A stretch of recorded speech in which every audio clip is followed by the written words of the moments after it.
Donc coucou, donc je vous retrouve pour cette vidéo dont je vous avais parlé, à savoir comprendre un peu mieux les mécanismes de la peur dans les systèmes afin de déjouer ces stratégies afin d'empêcher la dynamique individuelle comme les dynamiques flammes jumelles ou d'autres dynamiques relationnelles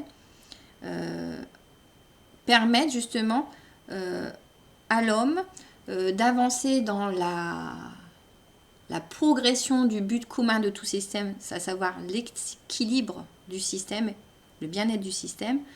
Donc dans cette dynamique, il est important de comprendre les mécanismes de la peur afin d'empêcher tout système à la résolution de son but, à savoir la progression vers le bien-être. Donc comment cette peur travaille afin de paralyser un système dans la réalisation de son but commun de retour à l'équilibre, de retour au bien-être. Donc c'est aujourd'hui, je voudrais un petit peu, et dans d'autres vidéos vous verrez, vous expliquer comment la plus grande fragilité de tous ceux qui contribuent à l'avancement d'un système, la plus grande fragilité des membres d'un système dans la possibilité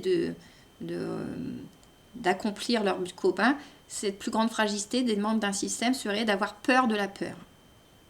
Donc, certes, il faut s'exposer à la peur graduellement, mais il faut aussi exposer. Puisqu'en fait, la peur va être cette énergie négative en nous qui va nous dissuader d'avancer en maintenant la pratique de l'ignorance en chacun des membres d'un système. La peur n'a pas d'intérêt à voir tous ces éléments des systèmes mourir, puisque l'ombre se nourrit de l'énergie vitale des membres d'un système. Donc la peur, ces stratégies, ce n'est pas de détruire les éléments d'un système. L'ego traumatisé n'a pas pour stratégie de détruire l'homme. L'ego traumatisé a pour dynamique de maintenir l'homme dans l'ignorance afin de se nourrir de son énergie et afin d'amener l'homme à pratiquer des codes que l'ego traumatisé veut que l'homme pratique afin de l'amener dans des dynamiques dysfonctionnelles, mais des dynamiques que l'ego traumatisé veut voir exister afin de se nourrir, de vivre justement de ces codes dysfonctionnels qui font souffrir. En fait, l'ego traumatisé, il est persuadé, lui, qu'il est dans les bonnes dynamiques quand il amène l'homme, l'âme, finalement c'est l'âme, à pratiquer ces codes dysfonctionnels. Donc, ces buts sont différents, les buts de l'ego traumatisé sont différents des buts de l'âme. Mais qu'il s'agisse du système de l'ego traumatisé ou du système de l'âme, il faut bien le faire vivre, ce système. Et pour cela, il y a besoin de l'énergie, du système. Il faut que l'énergie du système continue d'exister. Donc, l'ego traumatisé, la peur, va faire en sorte de maintenir l'âme de la personne, l'âme des membres d'un système, dans l'ignorance, afin d'amener cette âme à pratiquer d'autres codes que les codes fonctionnels de l'équilibre. L'ego traumatisé va amener l'âme à pratiquer des codes dysfonctionnels, des codes dysfonctionnels pour faire exister le système. Puisque cet ego traumatisé pense que c'est le meilleur but. Donc, encore une fois, c'est du matériel traumatique, l'ego traumatisé, la peur. Le matériel traumatique, lui, il veut exister. Il ne peut exister que dans un système dysfonctionnel. Donc, il est logique que ce matériel traumatique fasse tout pour exister jusqu'au bout. Hein, ça se comprend, c'est logique. Donc l'ego traumatisé a sa logique, il n'y a pas à juger non plus, mais l'ego traumatisé sous les codes de l'âme, a justement vraiment retrouvé cette libération, parce que l'ego, lui, est prisonnier lui-même, hein, de toute cette peur. L'ego, comme je vous dis souvent, il a autant sa place que le cœur dans ce monde incarné. L'ego lui-même est prisonnier de ses traumatismes. Donc, il faut vraiment comprendre que la peur, le matériel traumatique, n'a pas d'âme. Hein. Donc, cette libération de l'ego est essentielle pour le bien-être de l'ego, qui a autant sa place ici que le cœur. De penser que nous ne sommes que des petits êtres, des jeux, un jeu qui aurait moins d'importance que notre soi supérieur, ça n'a aucun sens également. Ça, c'est pas les codes de l'humilité et de l'équilibre. Hein. Au contraire, dans tout système, l'équilibre passe par la prise en compte que notre jeu, notre véhicule de l'âme, a autant d'importance que notre âme. C'est bien notre véhicule de l'âme, ce jeu, et non ce petit ego, cet ego à respecter, à honorer dans cette possibilité qui nous donne d'incarner l'amour dans ce monde de densité, dans ce monde polarisé. Cet ego est important à respecter, à aimer à sa juste valeur. Donc ce corps à protéger, à respecter, puisqu'il est le véhicule de notre âme qui nous permet d'exprimer cet amour, cette essence profonde que nous sommes tous dans un monde manifesté. Donc, vous voyez, c'est à quel point ce petit ego n'est pas un petit ego. Il a autant sa place, puisque sans cet ego, nous ne pourrions jamais manifester l'amour, l'essence parfaite d'amour que nous sommes dans un monde manifesté. Hein, donc, je vous invite, c'est ça que je vous l'ai souvent dit, de pratiquer le discernement. Parce que l'humilité, comme je vous le dis souvent, l'humilité, c'est de s'exposer graduellement à ses peurs. C'est ça la vraie humilité. À chaque fois que nous n'osons pas aller plus enquêter autour de ces codes concrets que la vie nous révèle autour des lois d'équilibre du bien-être, ça, c'est pas de l'humilité. L'humilité, c'est certes se dire, bon, je vais y aller tout doucement, mais j'y vais. Sinon, si c'est que la peur qui contrôle là. C'est la peur qui dit, non, tu n'apprendras jamais rien, donc ici, nous sommes qu'un petit ego, qu'un petit jeu, nous n'apprendrons jamais rien, donc ne va pas chercher, ça ne sert à rien. Ça, c'est la peur qui parle en nous à ce moment-là. La peur qui essaie de nous faire emprunter ces codes, ces stratégies d'avancement dans un monde dysfonctionnel. Puisque quand on n'a pas accès à ces lois d'équilibre, comme je vous dis, on pratique des codes dysfonctionnels qui nous amènent à vraiment être en souffrance dans le système dans lequel on baigne. Donc, la fragilité à travailler en nous, c'est la peur d'avoir peur. Puisque, encore une fois, l'ego traumatisé joue justement de notre ignorance, à savoir à quel point nous ne sommes pas des petits égos. Hein. Au contraire, nous avons autant notre place que notre cœur inconditionnel a sa place ici. Et donc, cet ego traumatisé joue sur notre ignorance pour nous faire croire que nous ne sommes pas grand-chose, nous, hommes de matière et pourtant véhicules de l'âme, afin de nous maintenir dans l'ignorance, de maintenir les codes fonctionnels de ce monde, puisque si nous restons aveugles, nous pouvons être phagocytés dans notre belle énergie pour nous amener à dysfonctionner et que la peur, l'ego traumatisé, puisse se nourrir de cette énergie, certes dysfonctionnelle, mais c'est de l'énergie que l'ego traumatisé peut exploiter afin d'amener toujours plus de chaos, de dysfonctionnement. Mais l'intérêt de ces énergies négatives en nous, de la peur, ce n'est pas de nous voir disparaître, c'est de nous phagocyter dans notre belle énergie pour que cette peur et cet ego traumatisé puissent continuer d'exister dans ces lois dysfonctionnelles.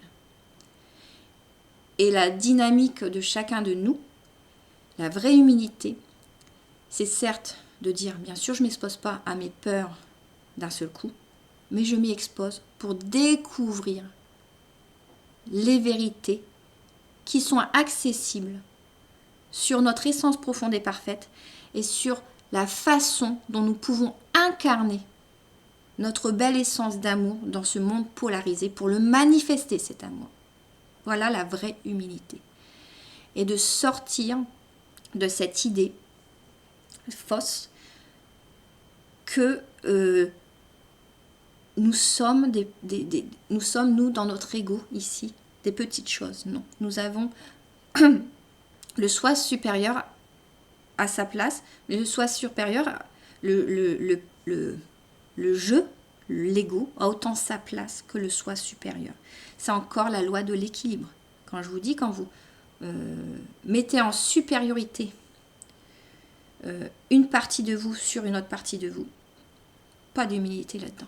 C'est pas la loi de l'équilibre. Notre ego a autant sa place que notre soi supérieur. Notre ego, c'est notre véhicule de l'âme.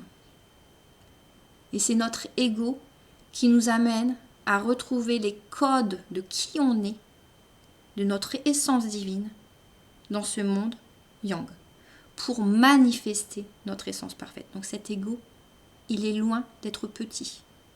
Et vous avez des citations dans la Bible qui manifestent, qui expriment que à partir du moment où on est conscient de notre pleine essence, de qui l'on est vraiment, on peut accomplir bien plus que l'on pense. Hein. Voilà, c'est la foi dans ce monde partagé, c'est la foi en soi autant que en l'extérieur. Hein. Voilà, c'est ça la foi. La foi dans ce monde polarisé, c'est pas que la foi et s'en remettre qu'au monde divin. Hein. La foi en soi, la confiance en soi, la conscience que nous avons autant de valeur, nous les humains, que le monde unifié. Hein. Dans le système dont je vous parle, il y a toujours le yin et le yang, le monde des anges et des archanges et le monde du yang, du monde de manifester, notamment des hommes. Donc les hommes auraient autant leur place que les anges et les archanges. Yin et yang, c'est deux espaces différents, mais il n'y en a pas un qui a plus de valeur que l'autre. Voilà. Et cela, c'est important de le rappeler parce que c'est constamment ces codes de l'ego traumatisé sont toujours là pour nous endormir sur notre vraie valeur, en cultivant de façon très fine l'idée que ça ne serait pas de l'humilité, que de penser qu'on est plus que les anges, les archanges, qu'on est plus que notre soi supérieur. Non. Le monde de la matière, le monde de l'ancrage est essentiel afin d'accéder au bon code de l'équilibre. Hein. Ça, c'est... le monde de la matière vous permet d'expérimenter tellement de choses que dans les mondes yin, vous ne pouvez pas expérimenter. Par exemple, la sexualité. Par exemple, le fait d'avoir votre plein espace protégé avec cette possibilité de vous mettre en retrait des autres. Dans les mondes yin, tout serait plus ou moins partagé. Dans ce monde de la matière, c'est bien grâce à cette énergie dense que nous pouvons vivre le plaisir d'être seul des moments, d'avoir notre espace tout en partageant quand on le veut avec les autres. Nous pouvons vivre les bonheurs émotionnels, les bonheurs sensoriels au travers de la sexualité par exemple. Nous pouvons vivre des choses de la matière. Et cette matière, c'est bien notre ego qui nous permet de le vivre, que de nous protéger, d'avoir notre pleine intimité, notre monde à nous, nos sensations signifiantes de ce monde polarisé. Voilà. Donc, je revenais sur cela, mais je pense que c'est très important. Donc en fait, comme je vous le disais, le plus grand obstacle sur le chemin d'avancement des flammes, c'est vraiment l'ignorance. Hein. C'est l'ignorance. C'est ça le plus grand obstacle dans l'avancement des flammes. L'homme, pour cela, devrait être vigilant à ne pas rejeter son mental. Hein. Ce mental, ce serait l'outil clé pour ne pas être manipulé et pour ne pas être phagocyté dans sa belle énergie vitale. Hein. Voilà. L'ego traumatisé, les énergies négatives, se nourrissent de l'énergie lumineuse pour exister. Donc il est logique que ces énergies négatives, cette peur, cet ego traumatisé en nous, il est logique que cette énergie négative ait besoin de maintenir l'homme vivant dans l'illusion pour lui extraire la ressource convoitée. Hein? C'est pas dans l'intérêt de nos peurs de nous voir mourir. Hein? Nous les hommes, hein? C'est pas dans l'intérêt de nos peurs. J'essaie de personnifier tout ça hein, au travers d'images pour que vous compreniez bien. Hein. Mais c'est important de vous dire que c'est pas dans l'intérêt de nos peurs de nous voir mourir. L'intérêt de nos peurs, c'est de nous voir souffrir. Voilà. Hein, donc, là où on doit être vigilant dans nos dynamiques d'avancement, c'est d'être vigilant à ne pas être maintenu dans l'ignorance. Puisque, encore une fois, cette matrice égotique dans laquelle nous baignons n'a pas d'intérêt de nous voir mourir, de nous voir rester dans l'illusion au travers d'un mental qui serait paralysé, complètement neutralisé. Ça, c'est dans l'intérêt de l'ego traumatisé. Hein. Donc, le mental, il serait essentiel afin de discerner et de se protéger des codes déstructurants alimentant nos peurs. Hein. L'ego traumatisé ne veut pas détruire l'homme. Il veut le maintenir sous contrôle pour lui pomper le carburant créatif nécessaire à ses buts. Hein, ses buts déstructurants. L'ego n'a pas d'intérêt à voir l'homme mort, car il ne pourrait pas lui survivre. L'ego déstructuré s'applique au contraire à contrôler le mental en l'aveuglant et en le faisant dysfonctionner. Voilà.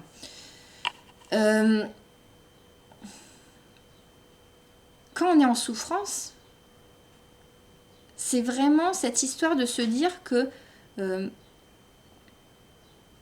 certains parlent de masochisme, mais c'est vraiment cette histoire de se dire que on va entretenir nos souffrances comme s'il y avait un plaisir à ça. Ainsi, vous avez des moments où vous pouvez remarquer dans des dynamiques, hein, moi je vois en travail psychothérapeutique, il y a des personnes qui peuvent venir et se poser dans des plaintes, dans des postures de victimisation, et mieux repartir dans l'après-coup de ces séances, revigorées dans l'alimentation,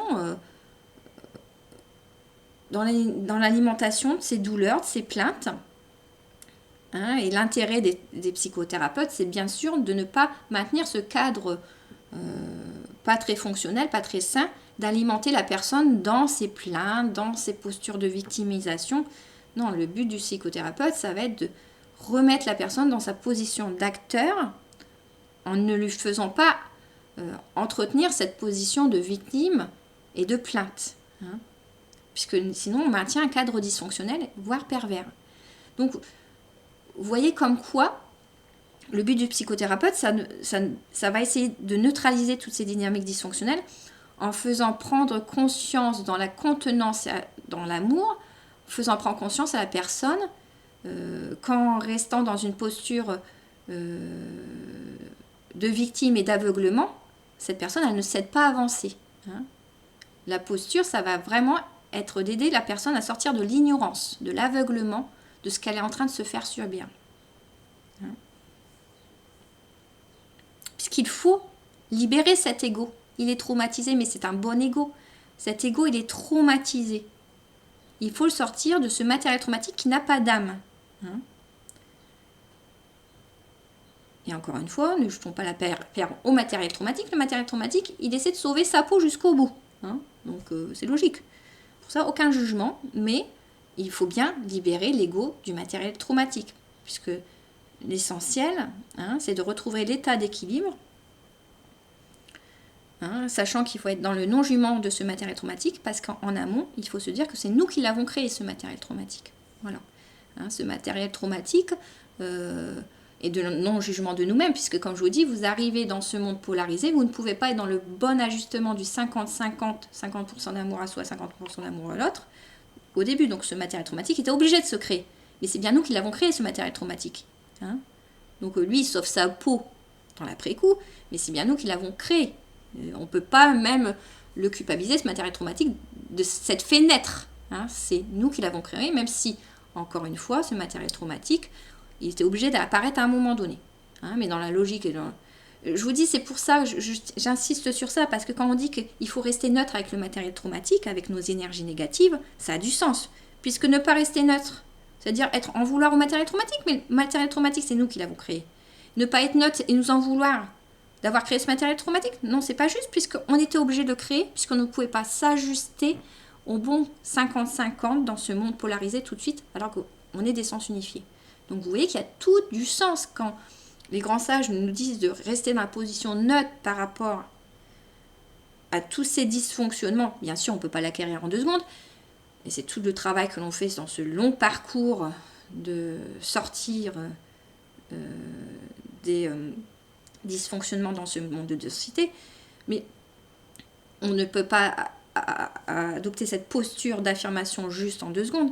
Mais il y a une logique quand même quand on se dit que le travail est fini, quand on arrive à avoir cette position neutre, bien sûr de protection vis-à-vis de ce matériel traumatique, mais de position neutre émotionnellement vis-à-vis de ce matériel traumatique, tout en s'en protégeant bien sûr, factuellement. Mais vous voyez que c'est important de toujours revenir à cette logique énergétique, systémique, qui nous permet d'adopter les bons codes pour se libérer de mieux en mieux du mal-être, se libérer de mieux en mieux le matériel traumatique.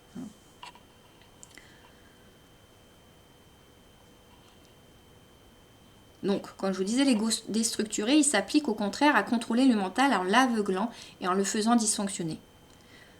Donc, l'ego traumatisé, il essaie de mettre à son service ce mental. Ainsi, la meilleure carte qu'il ait, cet ego traumatisé, est celle de la désinformation, afin d'orienter le mental sur ses choix déséquilibrés. L'ego traumatisé va faire en sorte de désinformer le mental pour l'amener à des codes déséquilibrés permettant à l'ego de pratiquer ses buts. Là encore, nous voyons combien il est essentiel de maîtriser mentalement les lois de l'équilibre pour ne pas être dépossédé de son libre arbitre. Ainsi, si vous prenez le temps suffisant pour étudier les lois systémiques, vous réaliserez qu'être exclusivement dans le cœur, la foi, l'unification excessive et le lâcher-prise est le meilleur moyen pour les énergies négatives de se nourrir de notre substance. Vous n'êtes que dans la foi, le cœur, le lâcher-prise sur l'extérieur. Ça nourrit les énergies négatives en nous.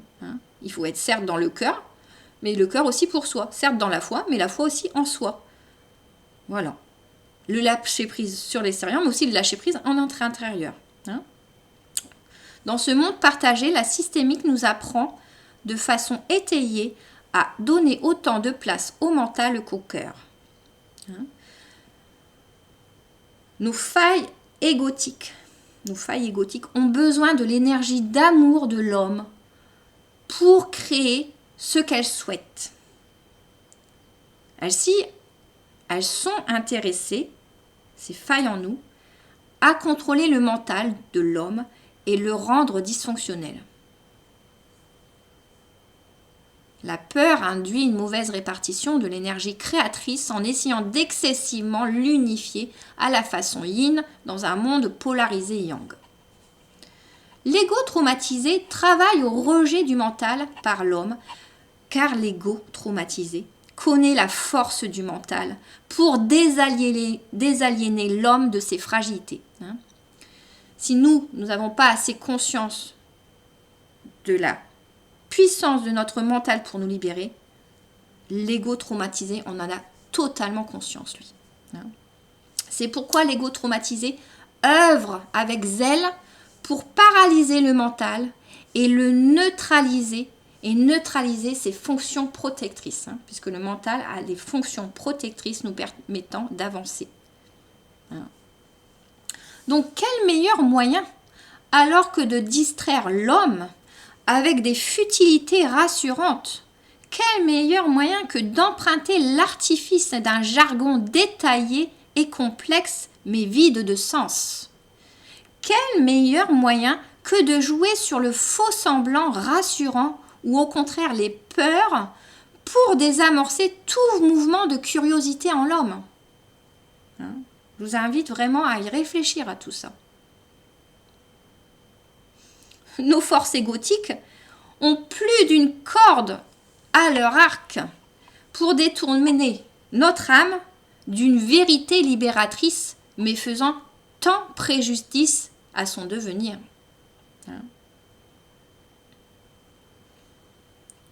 À son devenir, à lui, l'ego traumatisé.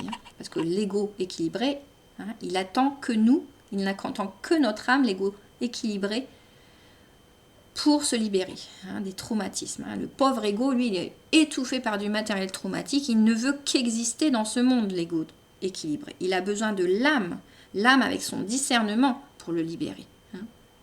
Il n'est pas question de dissoudre l'ego. Il est question de dissoudre le matériel traumatique qui étouffe l'ego.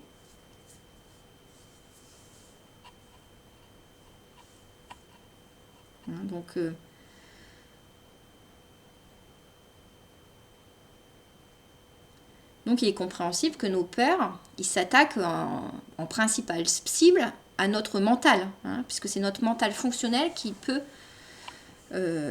les dissoudre, ces peurs. À partir du moment où l'homme mentalise, comment partager l'amour inconditionnel dans un monde polarisé se pose, les lois de l'équilibre, et ce matériel traumatique, il est en menace d'extinction. Donc l'intérêt de cette matrice égotique est d'éloigner l'homme du mental, afin qu'il ne découvre pas les bons codes de l'amour inconditionnel sur Terre. Certes, l'ego traumatisé prône le langage séducteur de l'amour, mais un amour mal réparti pour mieux déséquilibrer l'âme. Donc c'est un langage séducteur, mais qui a des codes dysfonctionnels, ce langage de l'ego traumatisé. Dans ce monde polarisé, l'expérience est à vivre sur l'extérieur et non de l'intérieur. Voilà, toute la clé. On est dans le monde yang. L'expérience est à vivre sur l'extérieur et non de l'intérieur. En effet, les codes communs qui traversent les hommes et qui les déterminent dans leur équilibre sont manifestés sur l'extérieur et dans les relations. On est dans le monde yang. Donc tous ces codes qui traversent l'homme et qui l'influencent dans ce monde yang sont manifestés sur l'extérieur et donc dans les relations. Ces règles de bien-être ne relèvent pas d'expériences de vécu intérieur. L'homme est interdépendant des influences extérieures dans la qualité de son équilibre. Donc, bien sûr, il y a des vécus intérieurs en nous que nous vivons. Mais les règles du bien-être vont être dans le relationnel pour ajuster ce relationnel avec nos dynamiques intérieures. L'homme est interdépendant des influences extérieures dans la qualité de son équilibre. Il a besoin d'intégrer toutes ces dynamiques relationnelles structurantes afin d'être en harmonie entre son dehors et son dedans dans ce monde partagé. Toujours ajuster le vécu intérieur et le vécu dans le relationnel. Le mental n'est ainsi pas au service d'expérimentation interne, mais au service d'expérimentation externe. Le mental permet de se libérer de peurs internes au travers d'expériences externes dans ce monde polarisé. Voilà, loi d'équilibre. On se libère de peurs internes au travers d'expériences externes dans un monde polarisé. Voilà. C'est pas en restant dans son monde interne à essayer de triturer tout dans sa tête qu'on va sortir de nos peurs. Hein. Le savoir s'acquiert de l'extérieur et non de l'intérieur. Hein. Le savoir, les expérimentations, c'est de l'extérieur. Hein. Et pas de l'intérieur. Si nous pratiquons encore les codes, si on pratique les bons codes, hein, on acquiert notre savoir sur l'extérieur. Hein. Mais on le met en ajustement avec notre vécu intérieur. Toujours cette loi d'équilibre. Hein. Donc parler d'un savoir unifié relève du non-sens. Toutefois, parler d'un savoir polarisé permettant d'équilibrer l'homme dans son amour incarné est bien une réalité manifestée grâce au mental.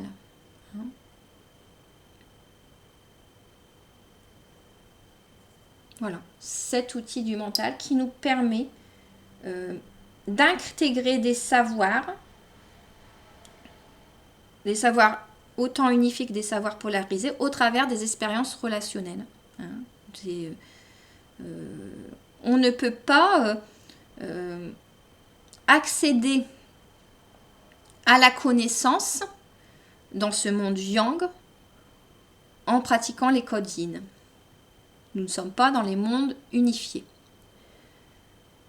Mais cet accès de la connaissance et du savoir du monde yin et yang dans ce monde yang a besoin de l'outil du mental pour qu'on y accède. Puisque au travers des vidéos, je vous ai démontré comment dans la systémique, on peut mettre en relief ce qui se jouerait dans le yin, dans le monde yin, et ce qui se joue dans le monde yang. Et que c'est bien en faisant le pont entre le yin et le yang, entre ces deux mondes, que vous accédez à la dynamique, au code du bien-être dans le relationnel. Voilà. Donc vous voyez comme quoi, encore une fois, dans cette vidéo, je voulais vraiment vous mettre en relief comme quoi l'intérêt de nos peurs, ce n'est pas de nous voir disparaître. L'intérêt de nos peurs, c'est de nous maintenir dans l'illusion, dans l'ignorance, en nous faisant croire qu'ici, nous pouvons accéder à rien.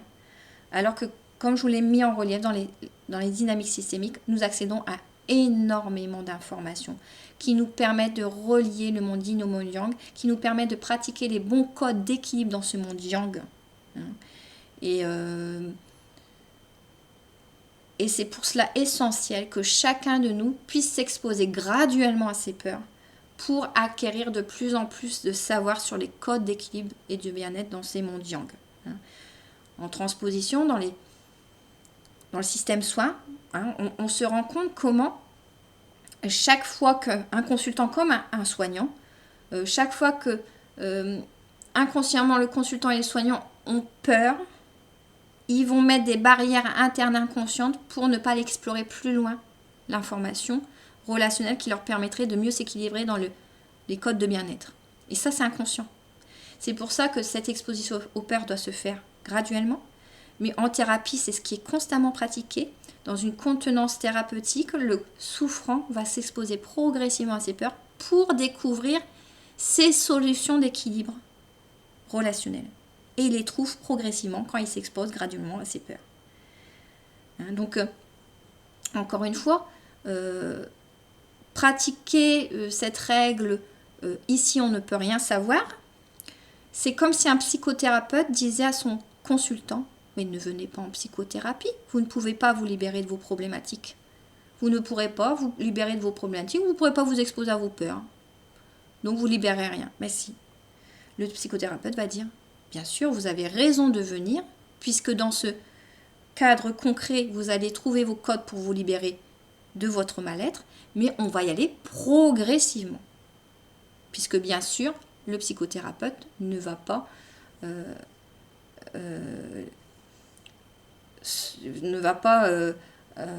inciter le souffrant à s'exposer à ses peurs d'un seul coup. Il ferait exploser le système thérapeutique. De même que le soignant, comme le souffrant, est humain et il ne peut pas s'exposer à ses propres peurs de façon excessive d'un seul coup, ses propres peurs qui seront réveillées obligatoirement par le matériel traumatique de son consultant. Donc il y a tout un jeu, un tempo pour libérer ce matériel traumatique. Mais n'oubliez pas que quand vous voulez être dans la foi et attendre les solutions de l'univers, c'est comme si vous alliez voir votre thérapeute et que vous lui disiez, bon bah, on peut se poser là, on va attendre dans la foi que Dieu me libère de mes souffrances.